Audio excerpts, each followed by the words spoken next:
Bismillahirrahmanirrahim. Assalamualaikum warahmatullahi wabarakatuh. Waalaikumsalam warahmatullahi wabarakatuh. Alhamdulillah wassalatu wassalamu ala Rasulillah wa ala alihi wa sahbihi wa mawalah wa la hawla wa la quwata illa billahi wa ba'du. Alhamdulillah, segala puja dan puji hanya milik Allah Jalla fi'ula. Salawat dan juga salam kita hadiahkan kepada Rasul kita Nabi besar Muhammad sallallahu alaihi wasallam. Pembahasan di malam hari ini sebagaimana yang diamanahkan, kita akan membahas tentang qasasul Quran, kisah di dalam Al-Quran yang berkaitan dengan Safinatu Nuhin alaihi salatu wassalam, bahtera ataupun perahu yang menyelamatkan Nabi Allah Nuh alaihi salatu wassalam. Hadirin yang dimuliakan Allah subhanahu wa ta'ala, kisah Nabi Nuh alaihi salatu wassalam banyak tercantum di dalam Al-Quran. Karena bagaimanapun Nuh alaihi salatu wassalam bagi kehidupan manusia, dia adalah bapak kedua bagi kita semua setelah Nabi Allah Adam alaihi salatu wassalam. Jadi Adam itu disebut Abu al-Basharil Awal, bapak manusia pertama. Dan Nuh disebut Abul Bashar al-Thani, bapak manusia kedua. Kenapa Nuh alaihi salatu wassalam dikatakan bapak manusia kedua? Karena seluruh manusia hari ini, baik di barat, timur, utara dan selatan, semuanya adalah keturunan dari orang-orang yang ada di perahu Nuh alaihi salatu wassalam. Tepatnya keturunan dari putra Nuh alaihi salatu wassalam. Kalau seandainya Allah takdirkan perahu Nuh itu sampai tenggelam dan mati semuanya, maka tidak ada lagi keturunan manusia. Dari sinilah maka Nuh alaihi salatu wassalam disebut bapak manusia kedua, karena manusia terlahir dari keturunan Nuh alaihi salatu wassalam. Kita tahu bahwa jarak antara Nabi Allah Adam alaihi salatu wassalam ke diutus Nuh itu, menurut Al-Imam Ibnu Katsir, adalah 10 kurun. 10 kurun maknanya, kalau kurun itu disebut sebagai abad, berarti 1000 tahun jarak antara Nabi Allah Adam ke Nuh alaihi salatu wassalam. Dalam bentangan abad ini antara Adam dan Nuh, ada 2 nabi yang diutus oleh Allah subhanahu wa ta'ala. Pertama Nabi Allah Syith alaihi salam, dan yang kedua Idris alaihi salam. Jadi jarak antara Adam dan Nuh itu ada 2 nabi yang diutus. Pertama anak bungsu Nabi Allah Adam alaihi salatu wassalam, Syith, yang merupakan hibatullah, pemberian Allah subhanahu wa ta'ala. Karena ketika itu Adam alaihi salatu wassalam sedih ketika kematian Habil yang dibunuh oleh Qabil. Padahal Habil ini banyak mewarisi sifat-sifat Nabi Allah Adam. Kalau seandainya hidup, tentu dia akan menjadi seorang nabi. Lah kesedihan Nabi Allah Adam alaihi salatu wassalam inilah Akhirnya Allah Subhanahu wa taala menghibur Adam dengan menganugerahkan putra bungsu beliau yang namanya Syith, yang kemudian menjadi nabi setelah Nabi Allah Adam alaihi salatu wassalam. Baru setelah itu kemudian dari turunan Syith ini muncul Idris. Lah dari Idris inilah setelahnya kemudian muncul Nabi Allah Nuh alaihi salatu wassalam. Adapun Nuh alaihi salatu wassalam sendiri disebutkan oleh para ulama bahwa dia diutus kepada kaum yang penuh dengan kesyirikan di zaman itu. Padahal dari zaman Adam alaihi salatu wassalam sampai ke zaman Nuh hampir 1000 tahun itu tidak ada kesyirikan yang terjadi. Ya, mungkin maksiat seperti pembunuhan, perzinahan dan yang semacamnya dari dosa-dosa besar terjadi, terutama di zaman Nabi Sis alaihi salam. Tetapi tidak ada kesyirikan di zaman itu. Lah kesyirikan muncul itu adalah di zaman Nabi Nuh alaihi salatu wassalam. Dan itu sebagaimana disebutkan di dalam ayat Al-Quranul Karim, tepat dalam surah Nuh ayat 23, Allah Subhanahu wa taala menggambarkan bagaimana umatnya Nuh alaihi salatu wassalam yang mereka sangat tergantung dengan 5 berhala. Lah 5 berhala ini disebutkan dalam surah Nuh 23. Wa qalu la tadarunna alihatakum wala tadarunna waddan wala suwa'an wala yaghutha wa ya'uqa wa nasra. Dan mereka, maksudnya kaum Nuh, berkata, janganlah kalian sekali-kali meninggalkan sesembahan atau tuhan-tuhan kalian, dan jangan pula kalian meninggalkan sesembahan kepada Wad, nama berhalanya, kemudian Suwa', kemudian Yaghus, kemudian Ya'uq dan Nasr.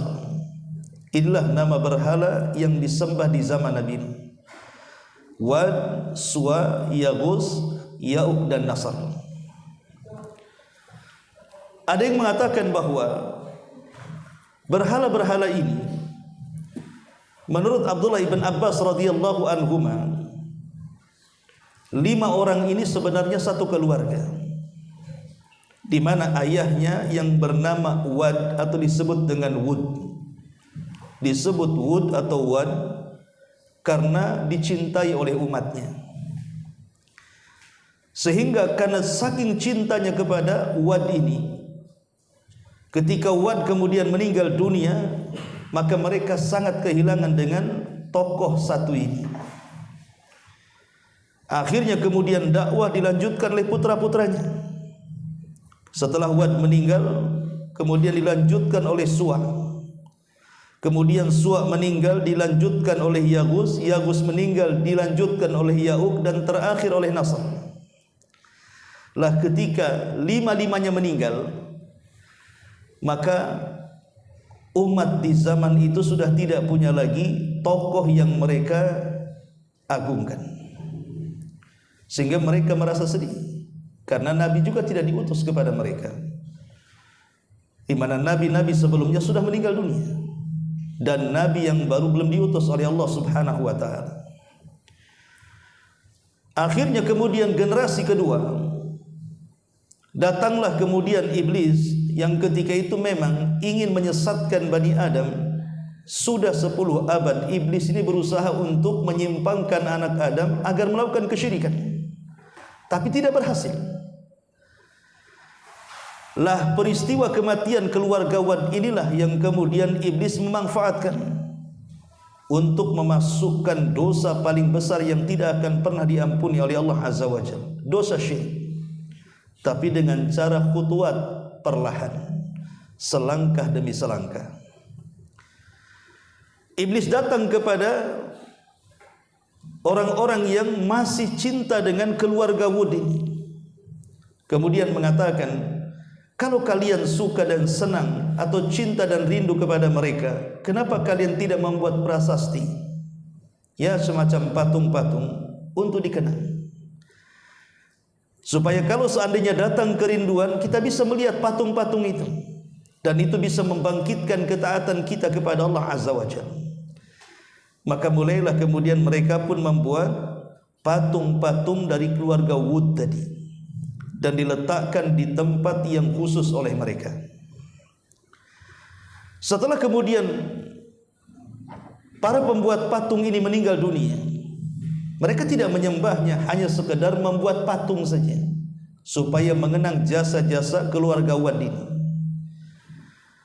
Kemudian datang generasi berikutnya, setan datang lagi dan mengatakan, sesungguhnya aku hidup di zaman bapa dan nenek moyang kalian. Aku tahu maksud mereka membuat berhala itu. Maka orang-orang mengatakan, lalu apa maksudnya? Maka syaitan mengatakan, sesungguhnya bapak-bapak kalian membuat patung-patung itu agar bisa mendekatkan diri kalian kepada Allah Subhanahu wa taala. Dibuatkan perantara. Kemudian syaitan mengatakan, alangkah baiknya kalau kalian memproduksi patung itu dan diperbanyak. Kemudian letakkanlah patung itu di rumah-rumah kalian. Maka mulailah kemudian mereka memproduksi banyak-banyak dan meletakkan di setiap rumah yang sangat mencintai keluarga Wad itu, sehingga tidak ada satu rumah kecuali ada berhala di situ. Mulailah kemudian generasi ke generasi terjadilah kesyirikan, di mana mereka mulai bukan hanya menjadikan 5 berhala itu perantara mendekatkan diri kepada Allah, tapi mereka sudah terang-terangan menyembah 5 berhala itu. Disinilah terjadi awal kesyirikan di dunia, menyembah berhala-berhala Wad, Yaghus, Ya'uq dan juga Nasr. Lah saat kemudian kesyirikan semakin mewabah, disinilah Allah Subhanahu wa taala mengutus Nuh alaihi salatu wassalam. Makanya para ulama mengatakan bahwa Nuh adalah rasul pertama. Adapun sebelumnya baik Idris, Syis ataupun Adam, mereka bukan rasul, mereka hanya nabi saja. Lalu apa perbedaan nabi dengan rasul? Memang banyak para ulama kemudian membedakan definisi nabi dan rasul. Ada yang mengatakan bahwa nabi itu dia mengajarkan ajaran yang nabi-nabi sebelumnya ajarkan. Adapun rasul itu datang dengan syariat baru. Ada yang mengatakan bahwa nabi itu hanya diutus kepada kaumnya saja, tetapi rasul itu diutus kepada umat yang banyak. Tapi juga ada yang mengatakan bahwa nabi itu diutus kepada kaum yang tidak ada pertentangan antara akidah dan nabi tersebut, tetapi rasul itu diutus kepada umat yang bertentangan akidahnya. Inilah yang dikuatkan para ulama. Perbedaan nabi dan rasul, kalau nabi diutus kepada kaum yang tidak bertentangan akidahnya, akidahnya sama, tapi mungkin melakukan banyak dosa. Tetapi kalau rasul itu diutus kepada umat yang bertentangan akidahnya, di mana akidah rasul dengan umatnya berbeda. Lah kaum Nabi Adam atau kaum Nabi Syis atau kaum Nabi Idris, akidah mereka sama, karena memang belum terjadi kesyirikan. Ya, dosa ada, tapi akidah tidak berubah. Akidah berubah itu setelah diutusnya Nuh. Karena disitulah terjadi kesyirikan. Kalau sudah syirik berarti sudah beda akidah itu. Yang satu mentauhidkan Allah, yang satu menyekutukan Allah, kan beda itu namanya akidahnya. Lah dari sinilah makanya kemudian Nuh disebut rasul pertama. Dan ingat bahwa setiap rasul pasti dia nabi, tapi bukan setiap nabi mesti dia rasul.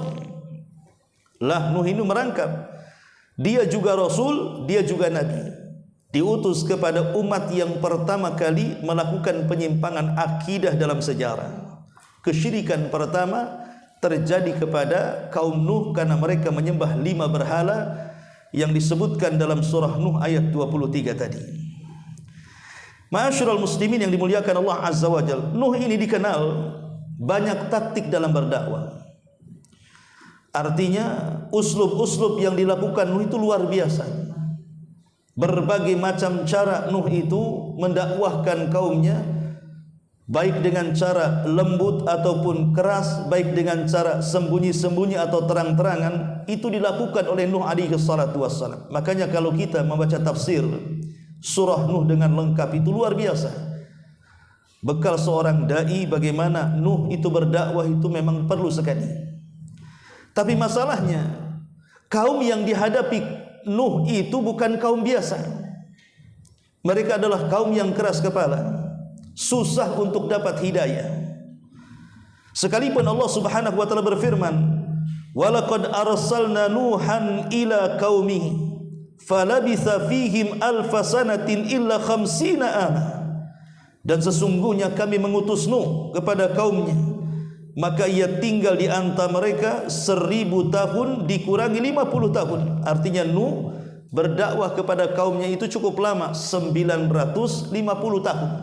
Kan bukan sebentar itu berdakwah 950 tahun. Mungkin Rasul yang paling lama berdakwah Nuh itu. Alfasanatin illa khamsina ama. 1000 tahun dikurangi 50. Artinya 950 tahun. Dan Nuh alaihi salatu wassalam itu sampai dijelaskan di dalam surah Nuh sendiri, dia berdakwah itu siang malam. Bukan kayak di sini seminggu sekali, enggak. Ya. Tapi siang malam. Dan Nuh sendiri yang mengatakan dalam Al-Quran, inni da'autu qaumi lailan wa nahara. Sesungguhnya aku mendakwai kaumku itu siang malam. Tetapi apa yang terjadi? Tidak ada yang menerima seruan Nuh alaihi salatu wassalam. Celakanya setiap Nuh mendakwahkan sesuatu, maka telunjuk-telunjuk mereka dimasukkan ke lubang-lubang telinga mereka.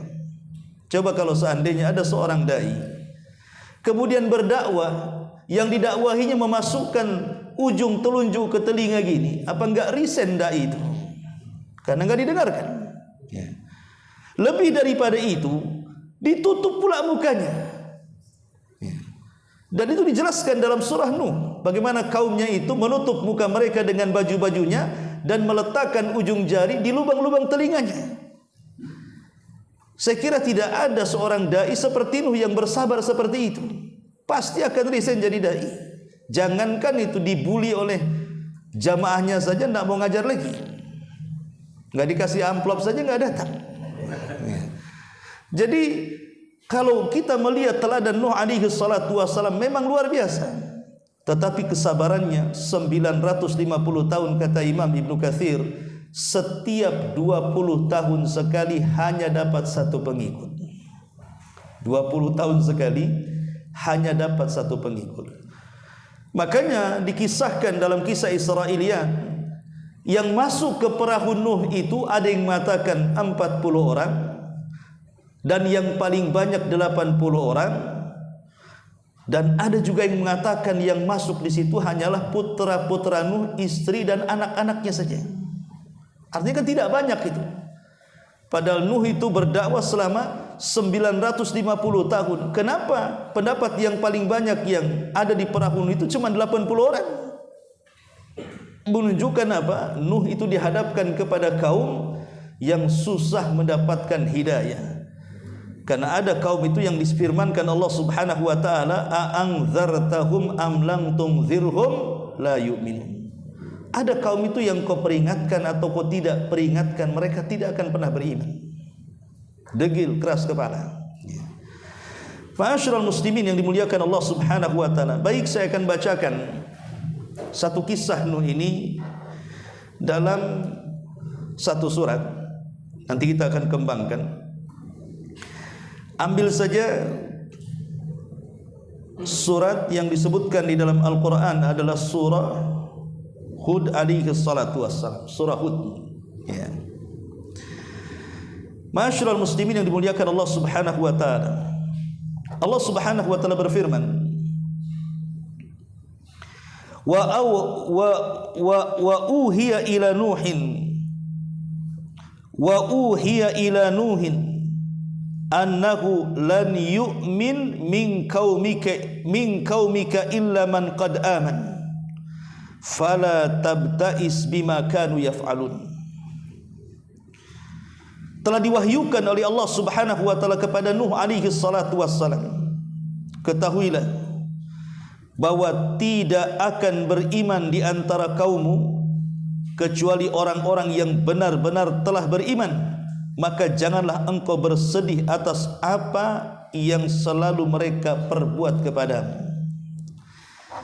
Dari ayat ini kita tahu bahwa Allah Subhanahu wa taala hendak menghibur Nuh alaihi salatu wassalam dengan cara apa? Bahwa hidayah itu milik Allah. Terkadang ada orang yang berdakwah, yang didakwahi dengar ucapan kita. Terkadang ada orang yang didakwahi tak mau pula dengar ucapan kita. Karena hidayah taufik itu milik Allah. Jadi Allah mengatakan fala tabta'is, tidak usah sedih. Kalau memang dalam kaummu ada yang beriman, itu sudah ditakdirkan. Kalau memang tidak ada yang beriman juga sudah ditakdirkan. Karena tugas seorang dai itu hanyalah memberikan hidayatul irsyad saja. Hidayah irsyad itu artinya hidayah memberitahu ini hak, ini batil, ini benar, ini salah, ini yang masuk jalan ke surga, ini yang masuk jalan ke neraka. Kita hanya menjelaskan saja. Dan kita tidak bisa memaksa orang seperti kita. Makanya keberhasilan dakwah itu bukan banyak pengikut, tapi keberhasilan dakwah itu adalah berhasil menyampaikan kebenaran. Kalau kita berhasil menyampaikan kebenaran, mau diikuti orang atau tidak, itu terserah Allah. Makanya Nabi SAW pernah dimimpikan, kemudian diperlihatkan di padang mahsyar sana ada sebuah umat yang sangat besar. Kemudian Rasul mengatakan, apakah itu umatku ya Rabb? Maka Allah mengatakan, bukan, itu Musa dan kaumnya. Tetapi kemudian Nabi SAW melihat ke arah yang lain, rupanya ada umat yang jauh lebih besar daripada umatnya Musa dan kaumnya. Maka Allah mengatakan, itulah baru umatmu. Dan di antara umatmu ada 70.000 manusia yang akan masuk surga tanpa hisab dan adab. Kemudian Rasul SAW menjelaskan tentang sifat-sifat yang 70.000 itu. Mereka orang yang tidak minta diruqyah, orang yang tidak menggunakan besi panas untuk berobat alias kai, dan orang yang tidak tatayyur, serta orang yang tawakal kepada Allah Subhanahu wa taala.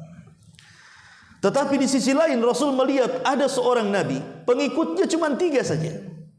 Ada yang cuma 2, ada yang cuma 1, ada yang sama sekali enggak punya pengikut. Apakah kita katakan bahwa nabi yang tidak punya pengikut gagal dalam dakwah? Atau yang pengikutnya 1, 2 atau 3 gagal dalam berdakwah? Mustahil seorang nabi gagal dalam dakwah. Dari sini kita katakan bahwa gagal dan tidaknya dalam berdakwah itu bukan karena banyak atau sedikitnya pengikut, tetapi mampunya dia menyampaikan al-haq, kebenaran kepada umat. Kalau sudah disampaikan kebenaran, berarti dia berhasil menyampaikan dakwah. Soal menerima tidak itu urusan Allah Subhanahu wa taala, itu kan berkenaan dengan taufik masalahnya. Makanya kenapa Nabi SAW diajarkan oleh Allah Subhanahu wa taala untuk qiyamul lail, sampai Allah turunkan surah yang disebut dengan suratul Muzammil. Ya ayyuhal muzammil qumil laila illa qalila nisfahu aw inqus minhu qalila aw zid alaihi wa rattilil qur'ana tartila. Allah turunkan ayat ini, perintah Nabi SAW untuk melaksanakan salat malam, qiyamul lail, berdoa di tengah malam. Dan itu adalah rahasia bekal seorang dai. Rahasia bekal seorang dai itu adalah ada di malam hari. Seolah-olah Allah ingin ajarkan, karena keberhasilan dakwah itu tidak lepas dari 2 hidayah. Pertama hidayatul irsyad, yang kedua hidayatul taufik. Maka gabungkanlah 2 hidayah ini. Adapun hidayatul taufik itulah doa. Dan doa yang paling mustajab itu di sepertiga malam akhir. Karena di situ Allah turun dan mengatakan, siapa yang meminta aku beri, siapa yang berdoa aku kabulkan, siapa yang minta ampun ku ampuni. Maka sebelum kita berdakwah, minta kepada Allah, ya Rabb, besok saya akan mendakwai orang tua saya. Besok saya akan mendakwai teman saya. Besok saya akan mendakwai orang-orang yang saya cintai. Ya Rabb, berikan hidayah kepada mereka. Itu namanya meminta taufik. Baru besoknya kita datangi orangnya. Setelah malamnya kita minta hidayah taufik kepada orang yang akan didakwai supaya sadar. Besoknya baru kita melaksanakan hidayah yang kedua yang disebut dengan hidayatul irsyad. Baru kita terangkan, sholatlah bu, bagaimana kok ini kok seperti ini, tobatlah, dan begitu seterusnya. Begitulah cara kemudian menggabungkan dua hidayah dalam dakwah ini. Lah itulah yang dilakukan Nuh alaihi salatu wassalam. Tapi itu kembali kepada taufik dari Allah subhanahu wa ta'ala. Kemudian Allah subhanahu wa ta'ala berfirman, wasna'il fulka bi'ayunina wa wahyina wa la tukhatibni fil ladhina zalamu innahum mughraqun. Buatlah bahtera dengan pengawasan dan petunjuk wahyu kami, dan janganlah engkau bicarakan lagi denganku tentang nasib orang-orang yang zalim itu, karena mereka sungguh akan ditenggelamkan, kata Allah. Setelah Nuh alaihi salatu wassalam berusaha untuk mendakwai kaumnya dan tidak ada yang mengikuti kecuali sedikit, yang terjadi justru Nuh alaihi salatu wassalam semakin ditekan dakwahnya, diintimidasi, bahkan sampai mengalami ancaman pembunuhan. Kalau sudah setingkat ancaman pembunuhan, tentu Nuh alaihi salatu wassalam sudah tidak bisa lagi mengatasi kaumnya. Makanya kemudian dia berdoa kepada Allah subhanahu wa ta'ala, Rabbi inni maghlubun fantasir. Ya Allah, aku sudah hampir terkalahkan dengan kaumku. Aku sudah tidak sanggup lagi. Tolonglah aku. Jadi Nuh alaihi salatu wassalam sudah berusaha keras dengan kemampuannya mendakwai kaumnya, tapi kaumnya juga seperti itu. Makanya Nuh tidak bisa lagi jalannya kecuali hanya minta pertolongan kepada Allah. Meminta pertolongan sama siapa lagi? Maka dia minta pertolongan kepada Allah untuk ditolong. Bagaimana caranya? Karena kaumnya sudah mulai mengancam untuk melakukan pembunuhan. Maka Allah subhanahu wa ta'ala mengatakan kepada Nuh alaihi salatu wassalam untuk meredam dakwahnya.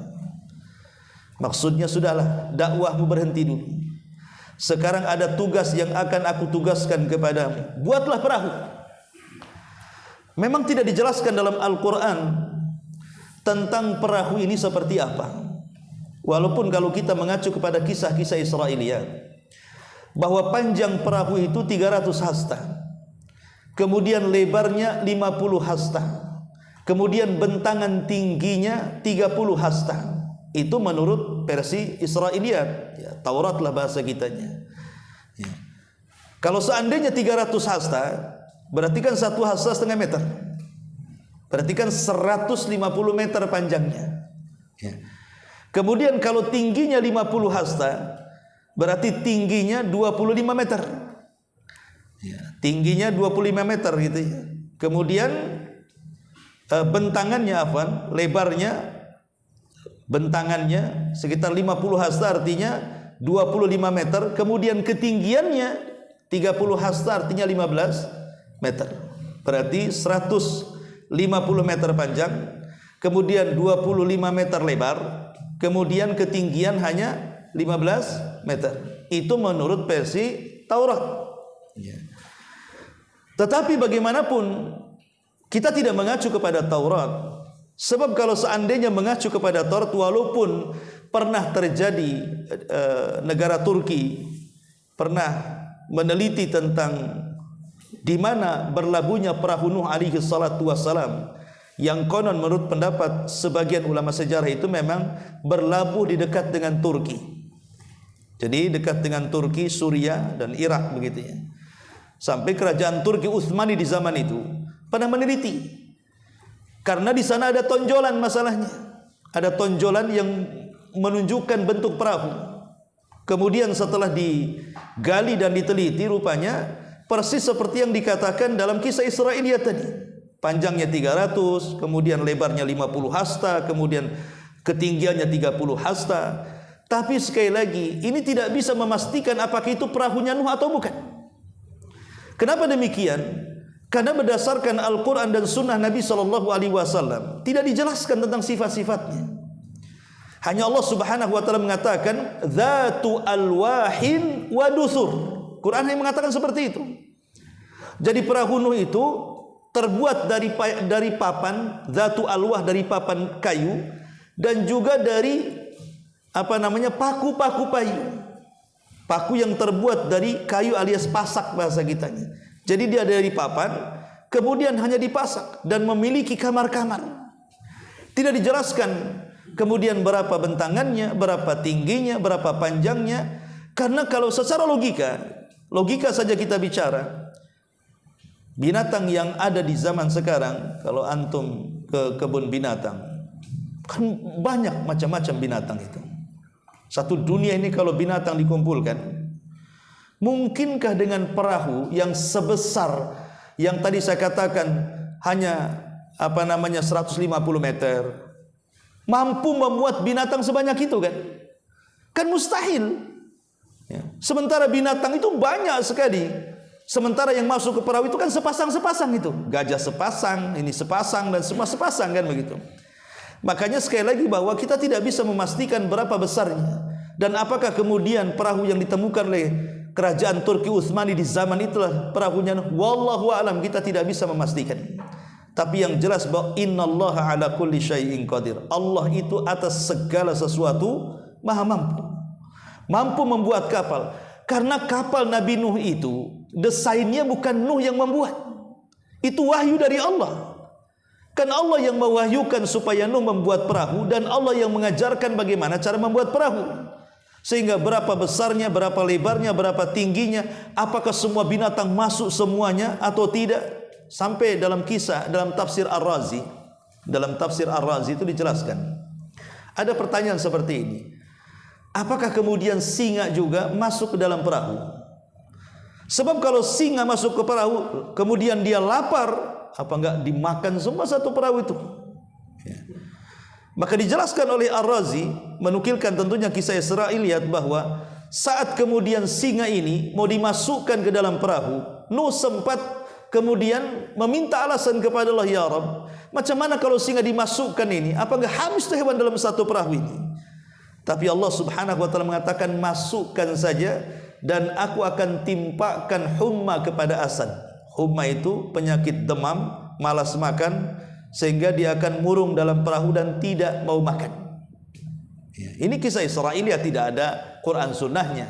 Apalagi yang lebih geli lagi kita mendengarnya, bahwa ketika kemudian Allah Subhanahu wa taala memasukkan Nuh memasukkan tikus. Tikus itu kan fawasik. Ya, fawasik itu hewan-hewan yang suka melakukan kejahatan, itu namanya hewan fasik, itu tikus tuh. Lah tikus ini kan menggerogoti makanan-makanan yang di perahu itu, sehingga membuat kemudian gelisah Nuh alaihi salatu wassalam. Maka dia berdoa kepada Allah untuk menangani tikus dalam perahu itu. Kemudian Allah Subhanahu wa taala membuat harimau itu bersin dalam perahu. Bersinnya harimau itu keluar kucing. Akhirnya kucing inilah yang kemudian ngejar-ngejar tikus. Jadilah Tom and Jerry itu. Ini kan cerita-cerita aneh gitu ya. Ini enggak ada ceritanya, tapi ada yang masukkan cerita macam ini. Ini enggak ada Qur'annya, enggak ada sunnahnya. Ma'asyiral muslimin yang dimuliakan Allah Subhanahu wa taala. Tapi yang jelas bahwa perahu Nuh itu seberapa besarnya, wallahu a'lam. Dan apakah seluruh binatang yang sekarang ada di kebun binatang atau yang ada di hutan belantara bebas itu semua adalah turunan binatang yang ada di perahu Nuh alaihi salatu wasalam atau tidak? Wallahu a'lam. Ulama menjawab seperti itu. Bisa saja Allah Subhanahu wa taala menciptakan binatang setelah Nuh, perahunya Nuh kemudian berlandas. Allah menciptakan binatang lain, bisa saja. Atau apakah tumbuh-tumbuhan juga dimuat di situ atau tidak? Memang ini pertanyaan-pertanyaan yang tidak ada jawabannya. Tapi yang jelas bahwa karena Al-Quran bukan kitab sejarah, tidak dirinci secara detail, ya. Tetapi Al-Quran adalah kitab ibrah dan juga pelajaran. Makanya kisah-kisah para nabi itu hanya bersifat global, yang penting bisa dipetik pelajarannya. Quran ini bukan kitab sejarah sehingga harus detail-detailnya kan begitu. Kitab Quran ini kitab yang khusus kita ambil petik pelajarannya untuk kita amalkan, sehingga tidak terlalu detail dalam sejarah. Kalau ingin detail ya mencari kitab sejarah ya. Di sini Nuh alaihi salatu wasallam diperintahkan Allah. Ada yang mengatakan dalam kisah Israiliyat itu, Nuh itu ketika membuat perahu itu mulai dari biji kayu. Ada yang mengatakan Nuh menanam kayu itu 100 tahun. Setelah 100 tahun, kemudian 100 tahun berikutnya Nuh menyerut kayunya. Jadi setelah 100 tahun besar gitu ya, maka ditumbangkan. Setelah ditumbangkan diserut. Selama 100 tahun diserut itu. Kemudian setelah 200 tahun dari menanam sampai menyerut, maka Nuh kemudian 40 tahun membuat perahu itu. Jadi lamanya dari penanaman kayu sampai membuat perahu itu 240 tahun baru jadi perahu. Itu juga kisah Israiliyat. Tentu kisah Israiliyat ini ya tidak bisa dipercaya, ya jangan pula didustakan. Ini hanya pelezat kisah saja bahasanya. Ya, sebab kalau kita merangkai kisah tanpa ada kisah Israiliyat ini kurang asik sebenarnya. Makanya Nabi SAW mengatakan hadithu an bani Israel wala haraj. Ceritakan tentang kisah Israiliyat tidak mengapa selama tidak bertentangan dengan Al-Quran dan Sunnah Nabi SAW. Kalau sudah bertentangan ya jangan dibenarkan, jelas dia batil ya. Tapi yang jelas bahwa akhirnya Nuh alaihi salatu wasalam saat membuat perahu ini, maka Nuh alaihi salatu wasalam diejek oleh kaumnya dan mengatakan, ya Nuh, dulu kau seorang nabi, kenapa pula kau jadi tukang kayu sekarang? Coba bayangkan, Nuh diejek seperti itu. Dulu engkau nabi, tetapi kenapa kau jadi najar, jadi tukang kayu? Mana kenabianmu? Setiap hari. Kedua, Nuh alaihi salatu wassalam membuat perahu itu kan di padang pasir, di tanah tandus, bukan di dekat sungai, bukan di dekat laut, sehingga makin kemudian ejekan kaumnya itu kan bertambah-tambah. Ini orang gila, masa buat perahu di padang pasir? Kemudian kenapa beralih profesi, tadinya jadi nabi kok jadi tukang kayu? Nah, itulah makin kemudian ejekan kaumnya ini luar biasa. Tapi mereka tidak paham bahwa itu adalah kehendak Allah Subhanahu wa taala. Makanya Allah Subhanahu wa taala melanjutkan ayatnya. Wa yasna'ul fulk wa kullama marra mala'a min qaumihi sakhiru minhu qala in taskharu minna fa inna naskharu minkum kama taskharun. Mulailah Nuh alaihi salatu wasallam membuat perahu itu. Setiap kali para pemuka kaumnya berjalan melewatinya, mereka mengejeknya. Dia Nuh berkata, jika engkau mengejek kami, sesungguhnya kami pun akan mengejek kalian sebagaimana kalian mengejek kami. Seolah-olah Nuh alaihi salatu wasallam, terserah apa yang kalian katakan, nanti ada waktunya kalian akan menyesal.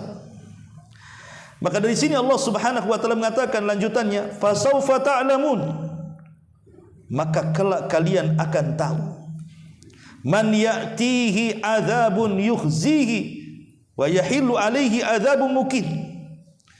Maka kelak kalian akan tahu siapa di antara kita yang akan ditimpa azab yang sangat menghinakan, dan siapa pula di antara kita yang akan ditimpakan azab yang akan mengekalkan. Jadi Nuh alaihi salatu wassalam ketika dihina masih sempat juga membalas. Tetapi tentu balasan Nuh alaihi salatu wassalam tidak balas menghina dengan hinaan. Karena bagaimanapun ketika para ulama mengatakan tentang ayat orang-orang kafir yang mentertawakan kita kaum muslimin dan merendahkan di dunia, apakah kita harus membalas dengan balasan yang sama? Ulama mengatakan tidak boleh. Karena walaupun orang-orang kafir selama mereka masih hidup ada kemungkinan dapat hidayah. Boleh jadi orang-orang yang mereka mentertawakan kita itu Allah berikan hidayah. Nanti ada saatnya kita akan mentertawakan mereka. Kapan itu? Saat kita masuk surga dan mereka masuk neraka, baru kita akan mentertawakan mereka. Sekarang di dunia mereka yang mentertawakan kita, mengatakan kita sesat dan begitu seterusnya. Tapi kelak di akhirat al jaza min jinsil amal, bahwa balasan itu disesuaikan dengan amalannya.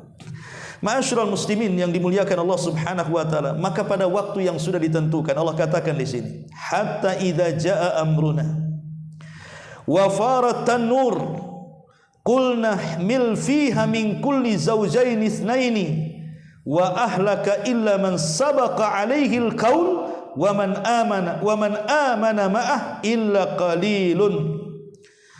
Allah mengatakan demikianlah hingga apabila perintah kami datang untuk membinasakan mereka, dan tanur alias tungku telah memancarkan air, kami berfirman, muatkanlah ke dalam bahtera itu dari masing-masing jenis hewan, sepasang demi sepasang jantan dan betina, keluargamu juga kecuali orang-orang yang telah terkena ketetapan terdahulu akan ditenggelamkan, dan muatkan pula orang-orang yang beriman. Maka Allah katakan ternyata tidak beriman bersama Nuh kecuali sedikit. Ma'asyiral muslimin wal muslimin yang dimuliakan Allah Subhanahu wa taala, kita tahu bahwa putra-putra Nuh alaihi salatu wassalam itu semua selamat kecuali satu. Siapa dia? Kan'an. Jadi Nuh alaihi salatu wassalam itu kan memiliki 4 putra. Dari 4 putra ini yang masuk perahu hanya 3. Syam, kemudian Ham dan Yafis. Adapun Yam yang orang-orang Israiliyat menyebutnya Kan'an itu tidak masuk dalam perahu. Kenapa demikian? Karena agama Kan'an ini lebih dekat kepada ibundanya. Dan ibunda Kan'an atau istri daripada Nuh alaihi salam adalah satu dari percontohan wanita-wanita kafir. Sehingga Allah mengatakan, wa dharaballahu mathalan lilladzina kafaru imra'ata Nuhin wa imra'ata Lutin. Dan kami jadikan permisalan 2 wanita, dua-duanya kufur, padahal dua-duanya istri Nabi. Pertama istri Nuh dan yang kedua istri Lut. Keduanya kufur. Apa yang dimaksud kufur di sini? Apakah kufur itu maksudnya keduanya kemudian selingkuh? Tidak mungkin seorang istri Nabi itu berzina dengan orang lain. Tapi yang dimaksud kufur di sini kata para ulama, adapun istrinya Nuh, kenapa kufur kepada Nuh? Karena sebelum kaumnya mengatakan Nuh gila, istrinya sudah mengatakan gila. Jadi setiap turun wahyu, kemudian Nuh menyampaikan wahyu dari Allah, yang pertama menganggap wahyu itu gila adalah istrinya. Sebelum kaumnya. Kan harusnya istri mendukung suami kan begitu. Ini tidak. Yang pertama kufur kepada suami justru istrinya. Adapun istri Lut, dia bekerja sama dengan preman-preman pasar. Setiap ada tamu laki-laki yang masuk ke rumah Lut, maka dia akan membakar sebuah kayu, kemudian mengepul asapnya menunjukkan di rumahnya ada tamu. Maka preman-preman itu akan menculik tamu Lut, kemudian memerkosanya. Padahal laki-laki. Itulah homoseksual di zaman itu. Ya. Ma'asyiral muslimin yang dimuliakan Allah Subhanahu wa taala, lah ketika Nuh alaihi salatu wassalam diberitahu tanda-tandanya oleh Allah Subhanahu wa taala bahwa apabila kemudian tungku-tungku itu sudah mengeluarkan air, maka masukkanlah semua binatang-binatang sepasang-pasang itu. Lah di sini Allah Subhanahu wa taala ingin memberikan kekuatan, subhanallah. Ketika Allah Subhanahu wa taala betul-betul menurunkan azab itu, Nuh alaihi salatu wassalam meminta kepada anaknya, maksudnya Kan'an untuk ikut serta, tapi Kan'an menolaknya. Sampai-sampai Nuh alaihi salatu wassalam ketika betul-betul banjir itu datang, sehingga Allah Subhanahu wa taala menjelaskan sifat banjirnya. Begitu dahsyatnya sifat banjirnya itu, sampai Allah katakan dalam Al-Qur'an, "Fafatahna abwabas samai bima'in munhamir wa fajjarnal arda uyunan faltaqal ma'a ala amrin qad qudir wa hamalnahu ala dhati alwahin wa dusur tajri bi ayunina jazaan liman kana kufir."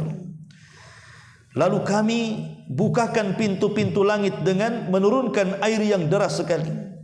Kami pun menjadikan bumi menyemburkan banyak mata air, maka berkumpullah semua air di dunia sehingga meluap dan menimbulkan bencana yang sudah ditetapkan Allah. Kami mengangkut dia Nuh ke atas kapal yang terbuat dari papan dan pasang. Kita bisa bayangkan curahan hujan, karena dalam riwayat ada yang mengatakan bahwa Nuh itu di perahu itu selama 40 hari. Hujan tidak berhenti. Di Batam saja hujan tidak berhenti 1 minggu, tenggelam Batam ini. Jangan 1 minggu, 1 hari 1 malam, besoknya macam-macam berita, batu aci tenggelam, batu besar tenggelam, bengkong tenggelam, kan gitu. Itu satu hari 24 jam hujan deras gak berhenti-berhenti.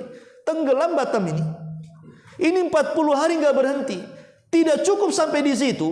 Kemudian semua mata air yang ada di bumi ini memancarkan, sehingga tidak ada sejengkal bumi yang ada daratan.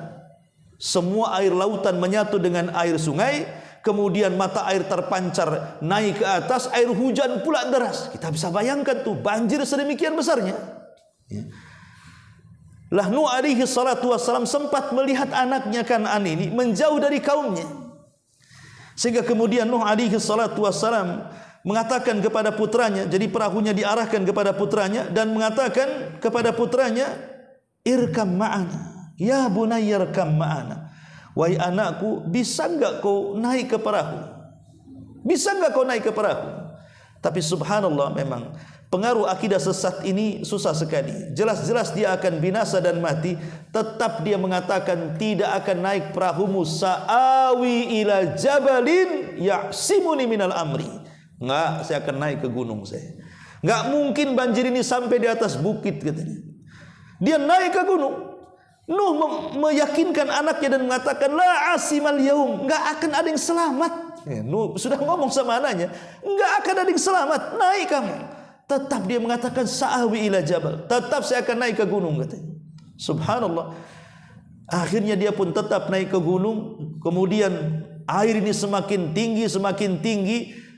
Jangankan menelan Kan'an, gunung saja ditelannya. Makanya di zaman tufan banjir Nuh alaihi salatu wassalam, tidak ada satupun jiwa yang selamat di zaman itu, kecuali yang di perahu Nuh alaihi salatu wassalam. Ma'asyiral muslimin yang dimuliakan Allah subhanahu wa ta'ala. Lah ketika itu Allah subhanahu wa ta'ala mengatakan, menjelaskan bagaimana ketika kemudian bencana itu datang. Wa qala irkabu fiha bismillahi majriha wa mursaha inna rabbi laghafurur rahim. Dia Nuh berkata, naiklah kamu semua ke dalam bahtera dengan menyebut nama Allah pada waktu berlayar dan pada waktu berlabuh. Sesungguhnya Tuhanku benar-benar Maha Pengampun lagi Maha Penyayang. Wa hiya tajri bihim fi maujin kaljibal. Bahtera itu berlayar membawa mereka dalam gelombang laksana gunung-gunung besar. Bayangkan gelombang tsunami berapa meter saja, enggak sampai ketinggiannya ke gunung, kan gitu. Tsunami Aceh berapa meter saja, tapi sudah menghabiskan tuh satu kabupaten, satu kota Aceh. Itu baru berapa meter. Gimana kalau seandainya itu ombak itu setinggi gunung yang paling tinggi di dunia, apa enggak habis tuh satu alam tuh. Itulah dahsyatnya tufan banjir Nabi Nuh yang digambarkan dalam Al-Quran, di mana ombak itu setinggi gunung besarnya. Kemudian Allah mengatakan, wa nada Nuhun ibnahu wa kana fi ma'zili ya bunayya irkam ma'ana wa la takum ma'al kafirin. Ketika kemudian ombak semakin tinggi, Nuh kemudian melihat putranya makin menjauh dan terpencil.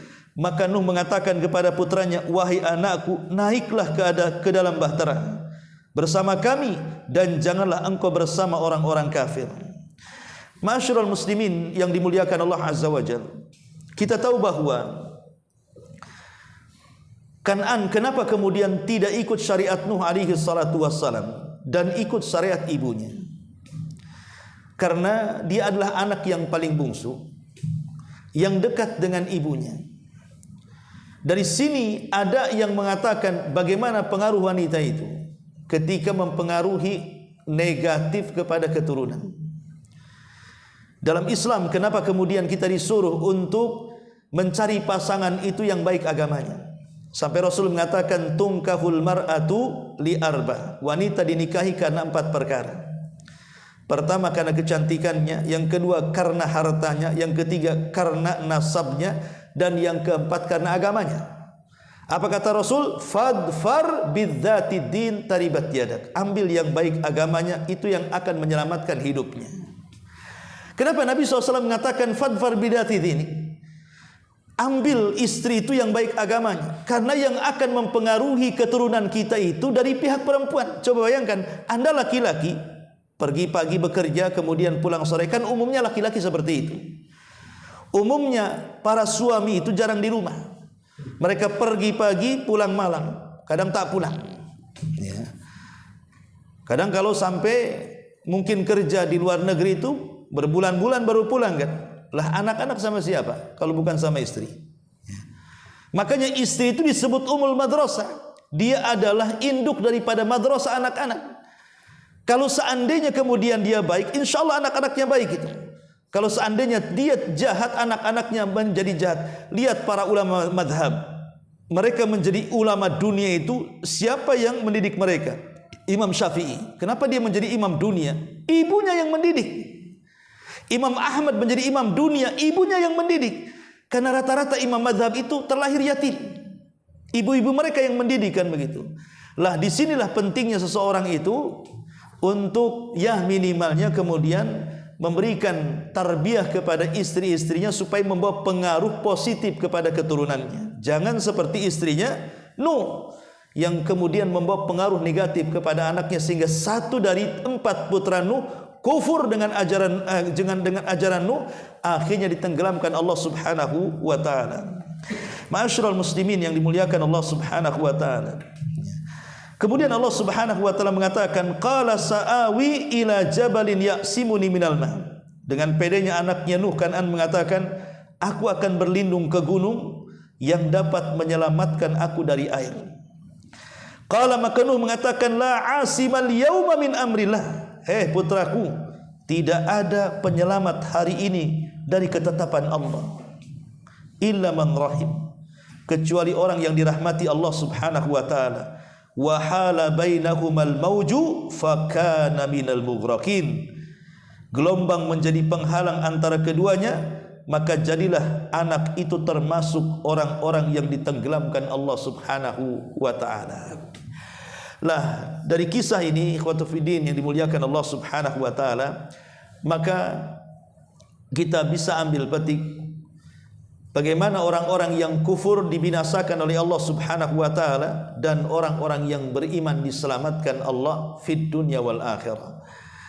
Jadi kisah perahu Nuh sampai-sampai ulama mengatakan berpeganglah dengan Al-Qur'an dan Sunnah, karena keduanya bagaikan safinatun Nuh, bagaikan perahunya Nabi Nuh. Siapa yang naik selamat, siapa yang tidak naik maka tidak selamat. Artinya siapa yang berpegang kepada Al-Quran dan Sunnah dia selamat, dan siapa yang menyelisih Al-Quran dan Sunnah maka pasti dia tidak akan selamat. Kata Rasul, taraktu fikum amraini lan tadillu ma tamassaktum bihima, kitaballahi wa sunnati. Kutinggalkan kepada kalian 2 pusaka, kalau kalian berpegang dengan keduanya kalian tidak akan binasa. Pertama Al-Quran dan juga Sunnah Rasul Sallallahu Alaihi Wasallam. Keduanya bagaikan safinatun Nuh, bahtera Nabi Nuh alaihi salatu wassalam.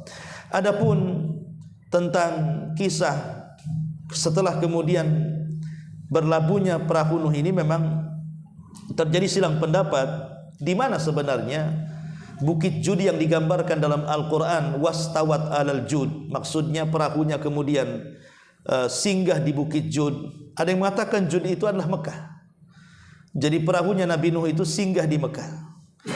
Tapi ada yang mengatakan bahwa perahunya Nuh itu ada di Musil. Musil itu di Irak. Tapi juga ada yang mengatakan bahwa perahunya Nuh itu bersandar di dekat dengan Turki Suria, perbatasan Turki dan Suria. Wallahu alam, kita di mana perahu Nuh. Tidak penting di mana perahu Nuh alaihi salatu wassalam, yang jelas bahwa pelajarannya sudah jelas bahwa Nuh alaihi salatu wassalam mengajarkan kepada kita bagaimana dakwah itu perlu adanya kesabaran, perlu adanya kesungguhan, perlu juga adanya keberanian. Tanpa ada kesabaran, kesungguhan dan keberanian, susah untuk mendakwahkan yang hak kepada manusia. Wallahu alam, sampai di sini saja. Sebelum saya akhiri, silahkan kalau ada yang mau bertanya, silahkan kita buat pertanyaan.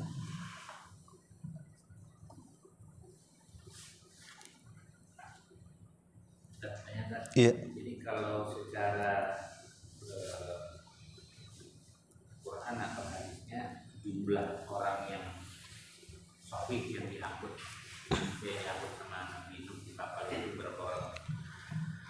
Tidak ada keterangan dari Al-Quran dan Sunnah. Cuman beberapa ahli tafsir seperti Abdullah ibn Abbas radhiyallahu anhu mengatakan bahwa paling banyak yang di perahunya itu 80 orang. Tentu juga Abdullah ibn Abbas boleh jadi mungkin membaca kitab-kitab Israiliyat, ya, karena dalam Quran dan Sunnah tidak dijelaskan berapa jumlahnya.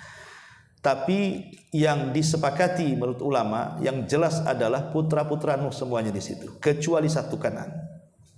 Karena umat manusia itu semua berasal dari 3 manusia ini. Karena setelah perahu itu bersandar, khususnya Syam anak terbesar, dia kemudian melakukan perjalanan ke Yaman dan lebih suka tinggal di Yaman. Syam khususnya dia tinggal di Yaman. Kemudian dia membuat benteng sampai 7 lapis. Tapi hari ini benteng itu sudah roboh dan hanya tersisa 1. Dan itu masih ada sampai hari ini. Kalau antum datang ke Yaman, kemudian ke kota Son'a, di sana ada satu benteng yang disebut dengan Babul Yaman namanya. Benteng Yaman di tengah kota dan sekarang jadi pasar. Jadi pasar Son'a itu disebut Babul Yaman. Jadi kalau kita ingin ke pasar yang paling ramai di Yaman itu namanya Babul Yaman. Babul Yaman itu satu-satunya peninggalan Syam, artinya benteng yang 7 lapis yang sudah roboh, tinggal 1 lapis, itu pun sudah pada rusak gitu ya. Peninggalannya tinggal Babul Yaman. Dan kita tahu bahwa Syam sendiri keturunannya banyak, dan rata-rata semua para nabi dan rasul itu turunan Syam.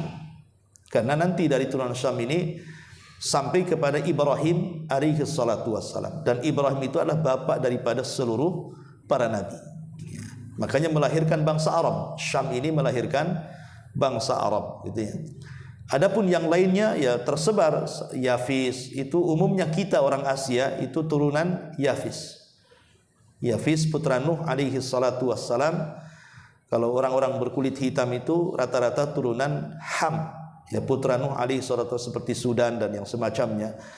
Ya, jadi memang satu dunia ini kalau seandainya kita mau teliti, maka semua kabilah-kabilah di dunia mengacu kepada 3 putra Nuh ini.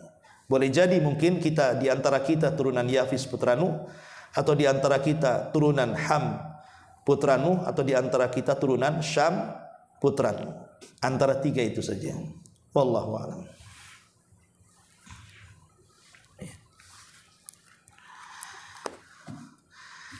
Baik ya, inilah di antara sejarah qasasul Quran, kisah-kisah di dalam Al-Quran, mudah-mudahan ada manfaatnya.